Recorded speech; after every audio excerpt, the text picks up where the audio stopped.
Hey, I was in here looking at my notes here, because we just finished talking about prior experience, and I was looking at my notes, and I have a little sentence written in there. It says, messages repeated affect perception, right? And I think that would apply to prior experience, because once you start hearing a message, like the first time you hear a radically different message, you're like, holy crap, that is so unusual, right? But then you hear it again, you're like, and then you hear it again, and you're like, oh, I've heard that before. Oh, I've heard that before. And then you hear it so many times, you don't even register you're hearing it anymore. You know what I'm saying?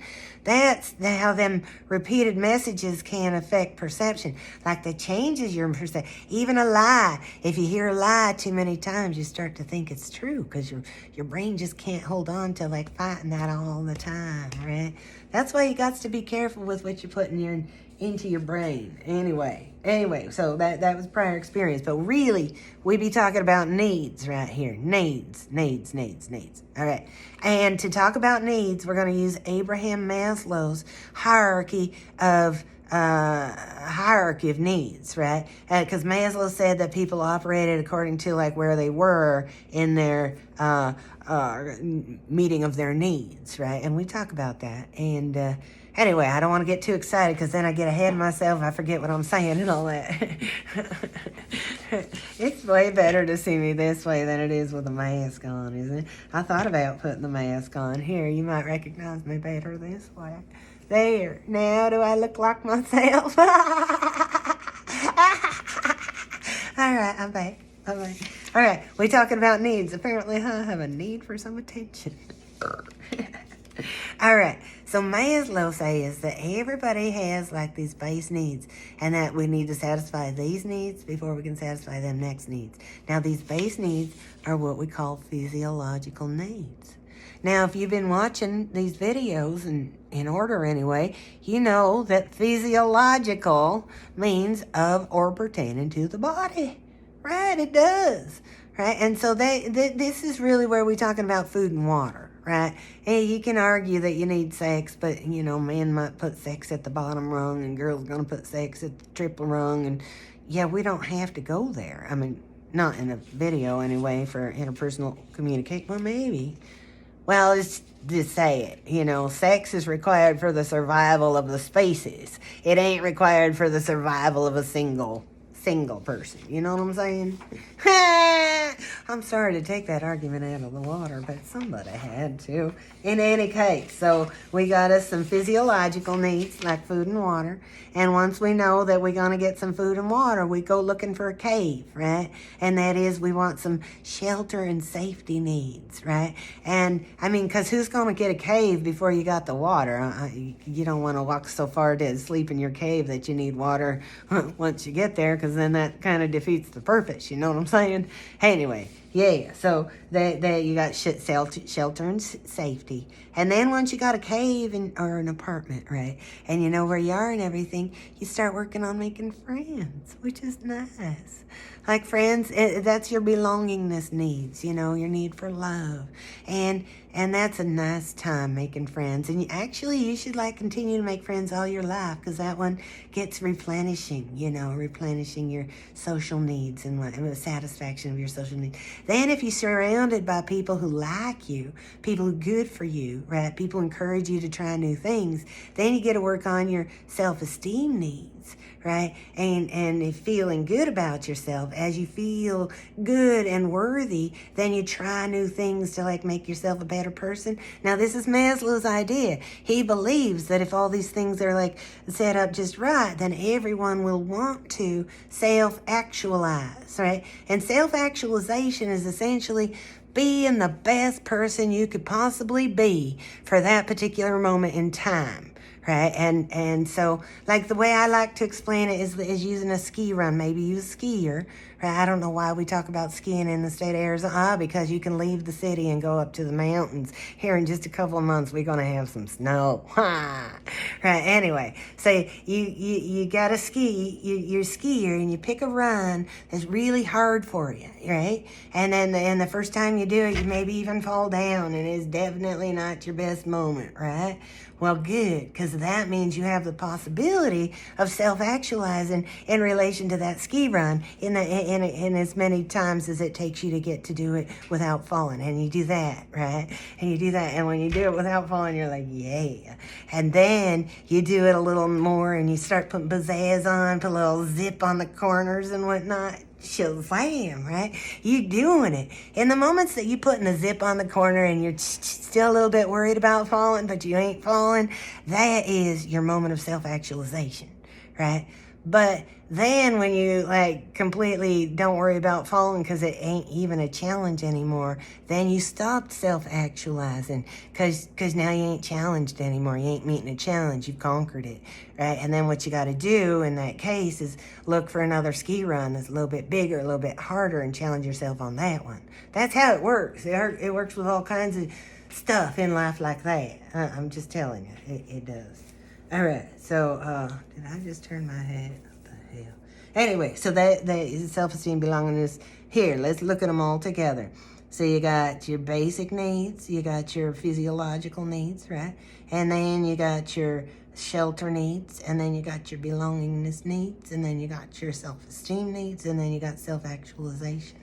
Right, and where you is in the needs. Like, you worried about paying rent, you ain't going to accept an invitation to go hang out with your friends if you got an opportunity to go work, right? You're going to go to work because you got to pay the rent. And so, like, where you is in terms of satisfying your needs, right, that oftentimes dictates, like, what you do. Anyway, that is our needs, Maslow's hierarchy of needs. Anyway, now another element that might also affect your frame of reference, it definitely affects my frame of reference, and that is my values, right? I got some values that I hold pretty strong. Like, my favorite value is like telling the truth, even if the truth is hard. Honesty tends to work a whole lot better in relationships, in my experience, than lying. And maybe it's the degree of the lie, because you don't want to tell people they look ugly, but you also don't want to let them leave the house wearing something that doesn't do them their justice. You know what I'm saying? That's all I'm saying on that. Have you noticed it's hot? It is hot. I don't know why she's dressing me in these. It is just too hot in here. Anyway, values can be cultural, occupational, they can be religious or individual, right? And as a culture, for example, the United States tends to value life really big and high, right? So as a culture, we kind of look askance at people who don't use their life in a way that we look askance at people who don't value life, their own or others, right? Like, suicide is seen as a sin. That's how much we value life. In other cultures, suicide, especially for a good cause, that's seen as a blessing, kind of, or a way to level up. Did I say that? I did. Well, it's true. Our values change, right, depending on the groups we belong to, depending on the experiences we have, and then they also color how we see the people in front of us, and then how we communicate with them people in front of us too, right? Alrighty, and the number 6 point is social roles, right? Now, social roles are packages of behavior to which we assign people in society. Packages of behavior we accept. Dang it. Give me 1 second here. Social roles are packages of behavior we associate with social positions, right? And so if we got somebody fulfilling a social position, like being a teacher, then there's a package of behavior that we expect to get from them. You know what I'm saying? Yeah. And so, yeah, if I'm doing this in class, I just go sit on the floor, because that is definitely not in the classic package of behavior for peoples. You know what I'm saying? For teachers. Generally, they standing, and a lot of time they standing above the student so that they can emphasize the power differential. To sit below the student, that's a problem. And so I like to sit on the floor just to illustrate that it ain't part of the package of behaviors for them other people. But on that day, it's part of my package of behaviors. Yeah. Social roles. You see a police officer, like, used to be that used to be, a lot of people thought police officers were good people and only kindly and whatnot. And I swear I was taught that in school. And that if I was in troubles, I was supposed to go ask help. And I have seen evidence that ain't always helpful to be asking a police officer thing. Now, that ain't everyone, of course, right? But I'm just thinking, like social roles, when a person violates the social role, and now I'm thinking Rodney King in relation to the police officer, that upset a lot of people. And that's why, because it's not in the package of behaviors of the expectation. It even upset other police officers because they weren't supposed to be happening. You know what I'm saying? Yeah. Anyway, like you can talk about all kinds of role violations, right? The stronger we hold that expectation, like mothers taking care of their kids, right? The stronger we evaluate, like them not doing what that role says they should do. And that one, mother not taking care of the kids, don't usually go over so well. And yet somehow, fathers not taking care of kids, not quite so, Not that I don't think it's bad, but I'm just saying, generally speaking, it seems to be something people get away with a little bit more. That's all. That's all. Because social roles affect our perception. That's all. That's all I'm talking about there. I ain't picking on anybody. You know what I'm saying? All right. Now, our number 7 point, you can see it right there. That is self-concept, right? And your self-concept, that's how you think about yourself. And then also it has to do with your self-esteem, the worth with which you attach to yourself and how you feel about who you is. And that's going to affect how you communicate with others. If you don't feel good enough to be talking to somebody, you always like this, and you're like much more acquiescent, and you're not very assertive. But if you feel like you're equals, then you can be more assertive. And that's nice too. And that all comes from your self-concept, your self-esteem. You is good enough to have your needs met too. And it's all right to do that in a way that is civil and socially acceptable. You don't violate the needs of others in order to meet your own needs. That ain't the way it's done. Just saying. Anyway, if you're looking at the packet, you see right there in the packet, it has refining your communication skills.